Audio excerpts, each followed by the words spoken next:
अपनी पार्टी है, वो जाने, उनका काम जाने। आइए और देखें, आगे बढ़ते हैं।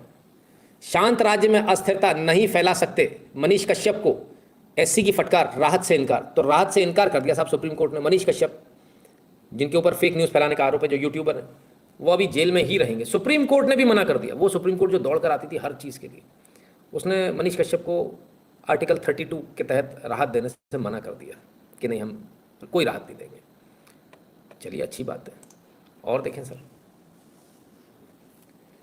मनीष कश्यप को सुप्रीम कोर्ट से झटका। अदालत ने कहा एनएसए पर राहत और जमानत के लिए हाईकोर्ट जाइए। चलिए, इतना तो छोड़ दिया, हाईकोर्ट जाइए। तो राहत देने से मना कर दिया, लेकिन इतना ऑप्शन छोड़ दिया कि आप एनएसए पर राहत के लिए और जमानत के लिए हाईकोर्ट जाइए।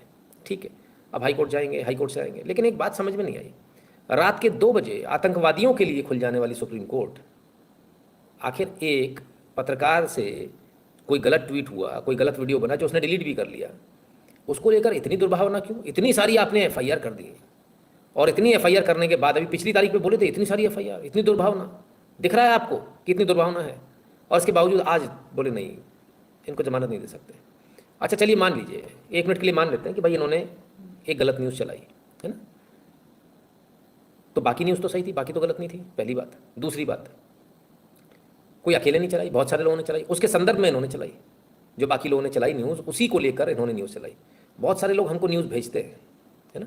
आज ही कुछ लोगों का हुआ है, हर दिन होता है, और मैं हर किसी से बोलता हूँ ट्विटर पे आप न्यूज़ को डालिए, वहाँ मुझे टैग कर दीजिए। लोग इतने स्मार्ट हैं, व्हाट्सएप पर भेजेंगे किसी अन्य नंबर से, दूसरे के नंबर से। मेरे पास मोबाइल नहीं है व्हाट्सएप का, दूसरे के से भेजेंगे, ठीक है, और वो न्यूज़ आप चला दो। एफआईआर तो आपकी फटेगी। हो गई हमारी इसी चक्कर में। हमारे एक व्यूअर ने भेजा था, साहब मैं आपका लाइव देखता हूँ सर, ये आज की न्यूज़ है, चला दो। निपट गए हम उस चक्कर में, एक एफआईआर फ्री की हो गई हमारे ऊपर, है ना। तो इतने स्मार्ट लोग हैं। तो यूजुअली हम क्या कहते हैं कि आप ट्विटर पर डालिए, वहाँ टैग कर दीजिए, और जो कहना चाहते हो उसमें लिखना पहले। काली है नहीं, वीडियो बना दिया, हवा हवाई नहीं। हाँ, एक सज्जन ने वीडियो भेज दिया, कुछ आवाज़ नहीं आ रही, कुछ नहीं आ रही, उसमें ऐसा वैसा बड़ा ये हो रहा, वो हो रहा, हिंदू भगवानों के लिए ऐसा कहा जा रहा है। हमने कहा घंटा हम नहीं मानते किसी चीज़ को, आवाज़ आई क्या, उसमें नहीं आई ना, बात खत्म हो गई। तो ऐसे बहुत सारे ज्ञानी होते हैं जो आपको फंसाने के लिए घूम रहे होते हैं। ये सारे यूट्यूबर्स के लिए बोल रहा हूँ, बिल्कुल अपना एक सेट परफॉर्मर रखिए, जैसा मेरा सेट परफॉर्मर है। हम आपको जो भी न्यूज़ दिखाते हैं लाइव दिखाते हैं। कल अगर सरकार हमसे बोले, कुछ बोले, तो कम से कम हम एटलीस्ट वो लिंक दे पाएंगे, तो भैया इस ट्विटर अकाउंट से आया था। अब बेशक आप फर्जी बना लो ट्विटर अकाउंट, हमें कोई फर्क नहीं पड़ने वाला। वो एजेंसीज का काम है, वो लिंक से ढूंढ लेंगे आप कहाँ हो, किधर हो। कितने भी आप वीपीएन लगा लो, कुछ भी लगा लो, कुछ नहीं होने वाला। सरकार अपनी औकात पे आती सब ढूंढ लेती है, पुलिस जब अपनी औकात पे आती सब ढूंढ लेती है। तो हम सीधे मांगते हैं भैया हमको आप व्हाट्सएप पे मत भेजो, ट्विटर पे भेजिए। और ये इन सारे झंझटों से बचने के लिए आज मनीष कश्यप की जो हालत है, उसमें बहुत सारा दोष उन लोगों का जिन्होंने व्हाट्सएप फॉरवर्ड भेजा था, और उन व्हाट्सएप फॉरवर्ड को ये असली समझ बैठे, इस वजह से ये भुगत रहे हैं आज, है ना। खैर, तो बहुत सोच समझ के, इसीलिए मैं सबसे बोलता हूँ, आपने न्यूज़ को वेरीफाई किया क्या? Most of the news which you tag me into are fake news. मैं कितनी बार लिखता हूँ, कितने सारे लोगों को नीचे लिखता हूँ फेक न्यूज़, कभी कहीं और की न्यूज़। कश्मीर फाइल्स का लोग निकल रहे हैं बाहर, उसको केरला स्टोरी से जोड़ दे रहे हो। फेक न्यूज़ क्यों फैलाना है, झूठ क्यों फैलाना है? सच के नाम पर लड़ो ना यार, झूठ क्यों?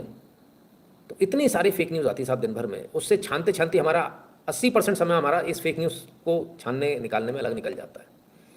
खैर, तो अकेले मनीष कश्यप तो नहीं, और मनीष कश्यप ने यदि कोई फेक न्यूज़ चलाई तो सर फेक न्यूज़ चलाने वाले तो जूसवर भैया भी हैं, तमाम सारे और लोग हैं जिन्होंने फेक न्यूज़ चलाई, उन्हें तो जेल में नहीं डाला गया। अगर मनीष कश्यप को जेल में डाला जा रहा है और ये कहा जा रहा है कि मनीष कश्यप की वजह से पीस जो है वो डिस्टेबलाइज हो सकती थी, हुई नहीं, हो सकती थी, तो फिर उन लोगों को कौन सी सज़ा देनी चाहिए माय लॉर्ड, जिन लोगों की वजह से हमारे सैन्य अधिकारी और हमारे जवानों की जान गई, जिसमें तमाम सारे कैप्टन मेजर तमाम सारे थे। कारगिल युद्ध में जो लाइव टेलीकास्ट दिखाया गया था, उन लोगों को क्या सज़ा होनी चाहिए? उन लोगों को क्या सज़ा होनी चाहिए जिन्होंने ताज पर जब हमला हुआ था तब लाइव टेलीकास्ट दिखा रहे थे और वहाँ पर पाकिस्तानी हैंडलर्स जो हैं अपने आतंकवादियों को अच्छे से हैंडल कर रहे थे, उनके लिए क्या सज़ा होनी चाहिए? तो ये तो बताइए, इनको कोई सज़ा नहीं। उनके लिए क्या सज़ा होनी चाहिए जिन्होंने झूठ बोल दिया कि नुपुर शर्मा ने ऐसा बोल दिया, वैसा बोल दिया, ब्लास्फेमी करी, और उस चक्कर में लगभग 1 दर्जन मर्डर भारत में हो जाते हैं, उसको क्या फांसी की सज़ा मिलेगी? उस पर कोई सज़ा नहीं होगी। अच्छा, मनीष कश्यप मिल गया एक यूट्यूबर, इसको पकड़ लो, उसको अंदर डाल दो, बहुत बढ़िया। चलिए, यूट्यूबर मनीष कश्यप के वकील बार बार देते रहे एक दलील, लेकिन सीजीआई चंद्रचूड़ ने एक ना सुनी। सिंपल बोले पत्रकार नहीं नेता है। लीजिए साहब, पत्रकार नहीं नेता बता दिया यूट्यूबर मनीष कश्यप को। भाई पत्रकार का कोई सर्टिफिकेट कहीं से मिलता तो हमें भी बताओ, हम लोग भी वो सर्टिफिकेट लेकर आए। तो सीजीआई चंद्रचूड़ ने कहा आर्टिकल 32 का हम इस्तेमाल नहीं करेंगे। क्या है आर्टिकल 32? सब कुछ समझेंगे, जरा पहले नीचे आइए, जरा समझते हैं मामला क्या हुआ।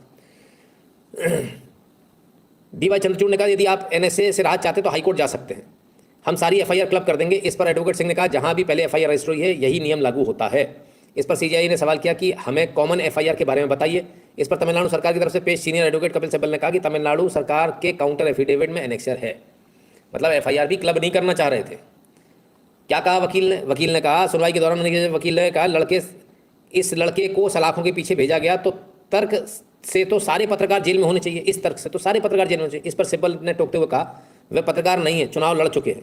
सीजीआई की अगुवाई वाली बेंच ने आगे कहा कि हम तमिलनाडु वाली एफआईआर पटना ट्रांसफर कर देंगे। अच्छा, इस पर तमिलनाडु सरकार के वकील कपिल सिब्बल ने आपत्ति जताते हुए कहा कि ऐसा नहीं हो सकता क्योंकि अपराध अलग है।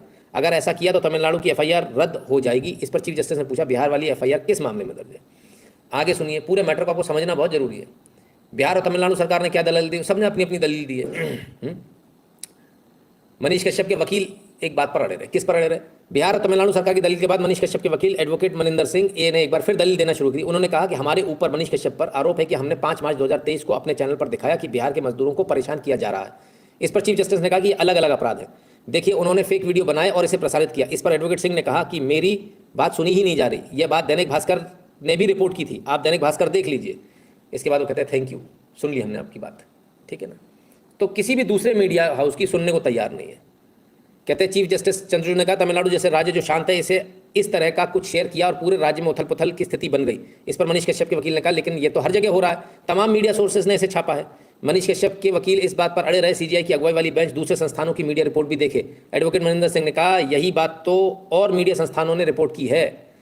ठीक इसी तरह का मामला मणिपुर का था। इस पर चीफ जस्टिस ने कहा, ठीक है, थैंक यू, चलो tata bye bye. Manish Kashyap है इसलिए बेल नहीं मिलेगी, इसलिए मनीष कश्यप को बेल नहीं देंगे। ठीक है भाई, ये हो गई टाटा बाय बाय यहाँ से। तो वहाँ से जितने लोग आ रहे थे उन्होंने अपने बयान दिए। उन तमाम सारे लोगों ने जो बयान दिए, उन बयानों के आधार पर ये तमाम सारी न्यूज़ रिपोर्ट तैयार हुई थी। लेकिन बहरहाल आप सुप्रीम कोर्ट को नहीं मानना तो कोई ज़बरदस्ती तो करेगा नहीं। मना कर दिया, बोले हम आर्टिकल 32 जो है संविधान की आत्मा है, इसको हम जो है फ़िलहाल इस्तेमाल करने में हमें इसको ज़रूरी नहीं लगता, ठीक है ना। यानी आपकी जो स्वतंत्रता है, उस स्वतंत्रता को फ़िलहाल हमें देना उचित नहीं लगता, तो अभी आप जेल में रहिए। चलिए, कब तक रख लोगे, कब तक रख लोगे? बात तो ये ना, साल 2 साल कितना रख लोगे? कभी तो आएगा, है ना। गजब है साहब। उधर वाले पत्रकार कुछ भी कर दें, कुछ नहीं होता, कप्पन तक को छोड़ दो। हाँ, वो बूढ़ा हो गया, उसको घर में हाउस अरेस्ट चल रही है। ऐसा भारत में हमने इससे पहले कभी देखा नहीं। अजीबोगरीब फैसले आ रहे हैं साहब। जेल घर के अंदर, और घर के अंदर से दारू की बोतलें मिल रही हैं, घर का खाना मिल रहा है। अजब गजब जेल है। तो फिर मैं तो जेल में ही रहता हूँ, मैं तो एक कमरे में ही रहता हूँ, बाहर ही नहीं निकलता हूँ, मुझे इतना मौका ही नहीं मिलता, पूरा दिन यही हो जाता है। तो मैं भी जेल में हूँ, तो मुझे तो मुआवजा देना चाहिए सरकार को उल्टा, कि इतने सालों से जेल में है। इसे जेल बोलते हैं क्या? कमाल है साहब, गजब है। चलिए केशव जी, बहुत छोटे हैं हम और आप, है ना। बैक्टीरिया जो होते हैं ना, जो स्लाइड में देखने वाले माइक्रोस्कोप से, उससे भी छोटे हैं वो, तो फिर भी दिख जाते हैं, वो भी नहीं दिखेंगे, है ना। चलिए आगे चलें सर। सब अपन कमेंट वो करें जो जितनी हमारा जितना हम कर सकते हो, जो हमारा वजूद हो, जो हमारी हैसियत हो।